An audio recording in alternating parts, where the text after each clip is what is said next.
दोस्तों आज हम पढ़ेंगे stopping by woods on a snowy evening. इस पोयम को लिखा था रॉबर्ट फ्रॉस्ट ने। दोस्तों रॉबर्ट फ्रॉस्ट एक अमेरिकन पोएट थे और रॉबर्ट फ्रॉस्ट नेचर से बहुत ज़्यादा जुड़े हुए थे।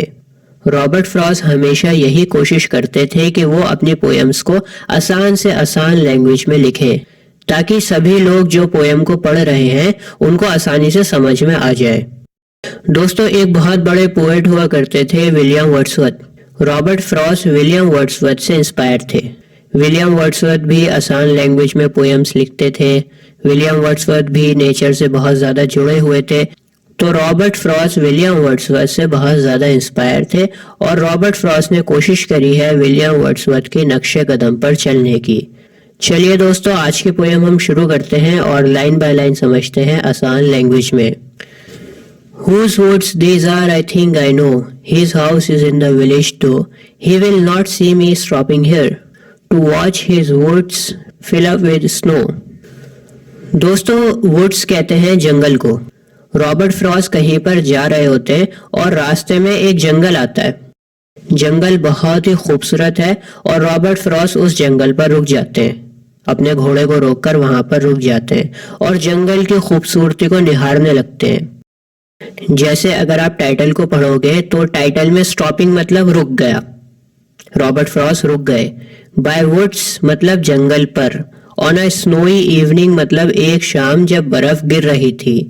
मैं जंगल पर रुक गया एक शाम जब बर्फ गिर रही थी। रॉबर्ट फ्रॉस्ट कहते हैं कि ये जो जमीन है ना, ये जमीन किसकी है ये मैं जानता हूँ। शायद मैं जानता हूँ कि ये जमीन किसकी है। जो जंगल रॉबर्ट फ्रॉस्ट निहार रहे हैं खड़े होकर, जिस जंगल पर खड़े हुए हैं, रॉबर्ट फ्रॉस्ट बोलते हैं कि मैं जानता हूं कि ये जंगल किसका है। His house is in the village तो, और जिसका ये जंगल है ना वो बंदा गांव में रहता है। He will not see me stopping here to watch his woods fill up with snow, और क्योंकि वो बंदा गांव में रहता है, यहाँ पर नहीं रहता, इसलिए वो मुझे नहीं देख पाएगा। मतलब जिस इंसान का ये जंगल है उसे पता नहीं लगेगा कि मैं यहाँ पर खड़ा हुआ हूँ और उसके जंगल को देख रहा हूँ। वो बंदा यहाँ पर मौजूद नहीं है, इसलिए उसे नहीं पता कि मैं उसकी जगह पर खड़ा हुआ हूँ और उसके जंगल को देख रहा हूँ जहाँ पर बर्फ गिर रही है। बर्फ से वो जंगल ढक गया है। My little horse must think it queer to stop without a farmhouse near, between the woods and frozen lake, the darkest evening of the year. Robert Frost कहते हैं कि मेरा छोटा सा घोड़ा भी सोच रहा होगा कि मैं इस जंगल में क्यों रुका हुआ हूँ। घोड़े को बहुत अजीब लग रहा होगा। वो सोच रहा होगा कि आसपास कोई ठहरने की जगह नहीं है, कोई फार्म हाउस नहीं है, तो फिर मैं यहाँ पर क्यों रुका हुआ हूँ इस जंगल और जमी हुई झील के बीच में। दोस्तों ठंड का समय है, इस वजह से झील जम गई है। और लास्ट की लाइन में लिखा हुआ है darkest evening of the year. इसका मतलब है कि सूरज ढल गया है, ठंड बहुत ज्यादा है और रात होने वाली है। सर्दियों की शाम में सूरज बहुत जल्दी ढल जाता है।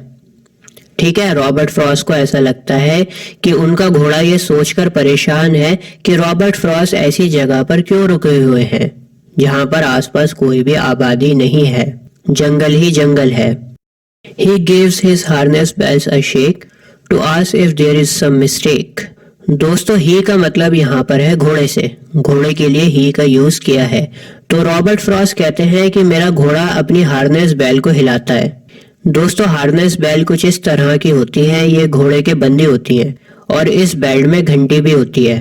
तो रॉबर्ट फ्रॉस्ट कहते हैं कि मेरा घोड़ा अपनी हार्नेस बेल्स को हिलाता है ये पूछने के लिए कि कहीं मुझसे कोई गलती तो नहीं हो गई, कहीं मैं आपको गलत जगह पर तो नहीं लेकर आ गया। The only other sounds the sweep of easy wind and downy flake. दोस्तों रॉबर्ट फ्रॉस्ट कह रहे हैं कि जहां पर मैं खड़ा हुआ हूँ उस जंगल में सिर्फ दो आवाजें थी। एक आवाज तो मेरा घोड़ा निकाल रहा था अपनी हार्नेस बेल्स को हिलाकर, उसकी आवाज थी, और दूसरी आवाज हवाओं और बर्फ के गिरने की थी। मतलब घुमा फिराकर बोलना चाह रहे हैं कि वो जंगल बहुत ही ज्यादा शांत था, वहां पर कोई भी शोर शराबा नहीं था। The woods are lovely, dark and deep, but I have promises to keep, and miles to go before I sleep, and miles to go before I sleep. दोस्तों ये लाइंस तो सभी लिटरेचर वालों की फेवरेट हैं। आपने ये लाइन ज़रूर कहीं ना कहीं पढ़ी होंगी और इन लाइंस का बहुत गहरा मतलब है। रॉबर्ट फ्रॉस्ट कहते हैं, हालांकि ये जंगल बहुत सुहाना है, बहुत शानदार है, बहुत मज़ा आ रहा है इस जंगल को निहारने में, बहुत सुकून है यहाँ पर, लेकिन अभी बहुत से काम बाकी हैं जो मुझे करने हैं, अभी बहुत से वादे हैं जो मुझे पूरे करने हैं, अभी बहुत सी जिम्मेदारियां हैं जो मुझे निभानी हैं, अभी बहुत कुछ है ज़िंदगी में करने के लिए, इसलिए मैं यहाँ पर नहीं रुक सकता, मुझे जाना होगा। आसान लफ्ज़ों में अगर मैं आपको बताऊं, रॉबर्ट फ्रॉस्ट कह रहे हैं कि मैं अभी आराम नहीं कर सकता, अभी तो बहुत से काम अधूरे हैं जो मुझे करने हैं, मैं रुक नहीं सकता, अभी तो मुझे बहुत चलना है। दोस्तों, रॉबर्ट फ्रॉस्ट की और भी बहुत सारे पोएम्स को मैंने अपलोड कर रखा है, आप चैनल पर जाकर देखें, आपको बहुत कुछ मिलेगा चैनल पर। मिलते हैं आपसे ऐसी ही किसी और वीडियो में। जय हिंद।